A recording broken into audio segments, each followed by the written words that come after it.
Hello, my name is Kendall and Charius, and today we are going to discuss the failed leadership of Under Armour. Kevin Plank is the founder and executive chairman of the company Under Armour. Plank is known as a professional businessman and philanthropist. Plank started his company in his grandmother's basement more than 22 years ago. As a leader, he can be charismatic, charming, influential, and supportive. In 2019, Plank stepped down from his position. Plank announced President Patrick Frisk as the new executive chairman. The company questioned Plank as a leader. There was a lack of management support because of the scandals, misunderstandings, and decline of the sales. Therefore, Plank's expectations of the company remained unclear. Some of the responsibilities that Plank avoided as a leader includes not communicating with managers or supervisors about the scandal, avoiding questions from the media, and avoided proper decision making. The CEO of Under Armour, Kevin Plank, and his company are undergoing some challenges.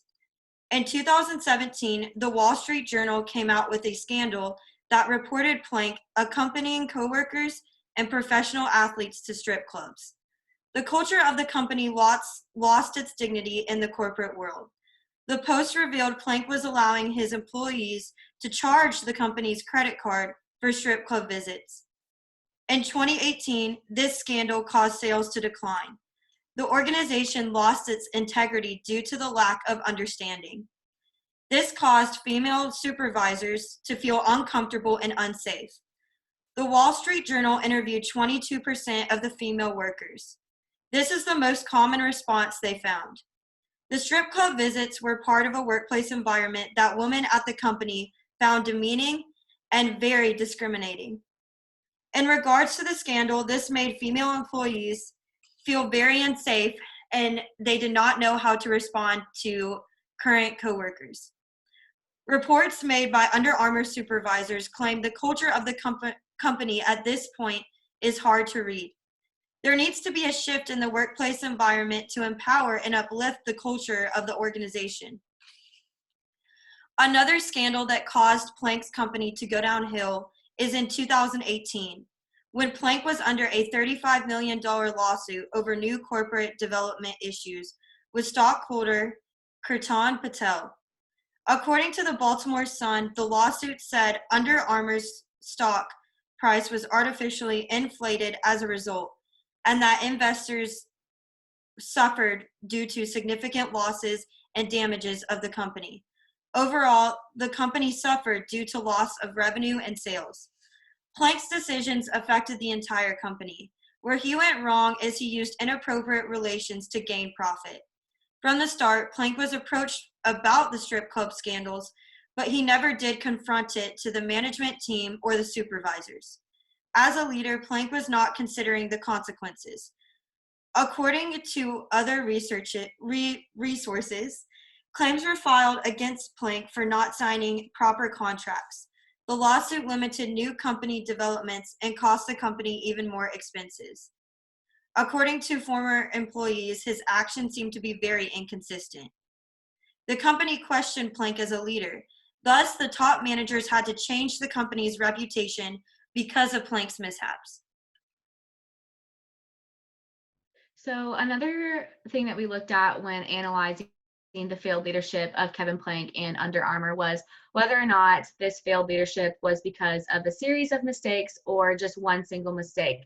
And when we were analyzing this company, we decided that it was because of a series of mistakes.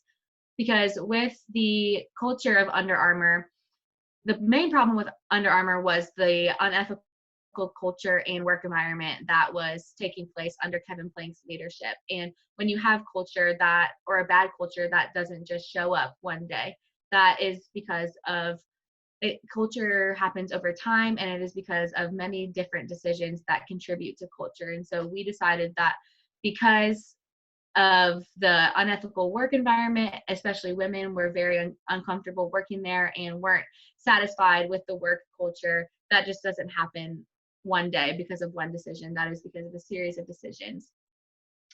Another thing that we looked at in looking at the work environment and culture around Under Armour and under Kevin Plank was what should have been paid attention to and maybe looked at so that this situation could have been avoided.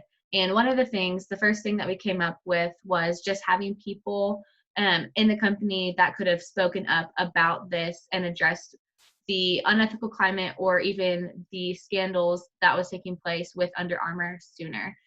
If this would have happened, it could have saved a lot of face for Under Armour and probably could have kind of salvaged the reputation of Under Armour a little bit if someone in the company, whether in leadership or all the way down, would have stepped up and said, this is not right. The things that we're doing or the decisions that we're making is not beneficial for us, our employees, and our product is suffering because of this. So if someone along the line would have been like, hey, this is not good, this is not beneficial for us, and this is not what the mission of Under Armour is, it could have helped save a lot of trouble for Under Armour and Kevin Plank. Now, we understand that this can be hard because a lot of times there's authority and power distances that come into play, and speaking up when things might be wrong can be hard in order to, you might lose your job or the fear of that. But we think that that would have been a good decision for someone to make along the way. The second thing that should have been looked at or paid attention to in order to avoid this situation would have been having leadership or people in upper levels of leadership really listen to the voices of their employees, especially the women that were working with Under Armour. They constantly complained about how they felt uncomfortable at work, or they were seeing decisions being made that weren't lining up with the mission of Under Armour and made them feel really uncomfortable. And when you have employees that are working in the day-to-day operations of a company, they really understand the reality of what it looks and feels like to work there. And so when you listen to the people that are seeing the day-to-day reality and operations of a company, they really understand what the real culture and environment of working at Under Armour is like. And so if Kevin Plank or his leadership team or any type of supervisor would have taken time and been intentional in listening to their employees, they could have fixed this problem sooner or even realized it sooner so that it didn't get as bad as it had gotten. The third thing that we looked at in analyzing Under Armour and Kevin Plank as a leader was this a personal problem? Was all of this just because of a personal problem that Kevin Plank had? And although there were a lot of people that probably made bad decisions that contributed to the failure and this bad culture that Under Armour had, we decided that ultimately the responsibility and the accountability falls on Kevin Plank. Just because when you are the leader and the CEO of a company, you are the face of the company. That is what you are the person that people are going to look at for responsibility and accountability of the culture of your company. And the culture and the day-to-day functioning and environment that is found in Under Armour is going to be a reflection of the leadership that they had. And so although Kevin Plank might not have been the only person making bad decisions or might not have been the only person contributing to this negative culture or negative stigma around Under Armour, he probably is the one that is going to be held most responsible because he is the one who is in charge and he is the one that is in the top leadership position.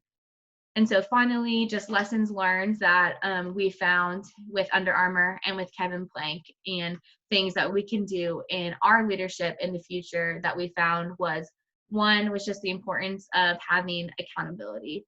Accountability is good in any area of your life, but especially when you're in leadership roles, accountability is important because when you have that when you don't have that or you lack accountability, it can lead to having power or control or money and resources go to your head, and you can use that for your own benefit rather than the benefit or the good of your company or your employees.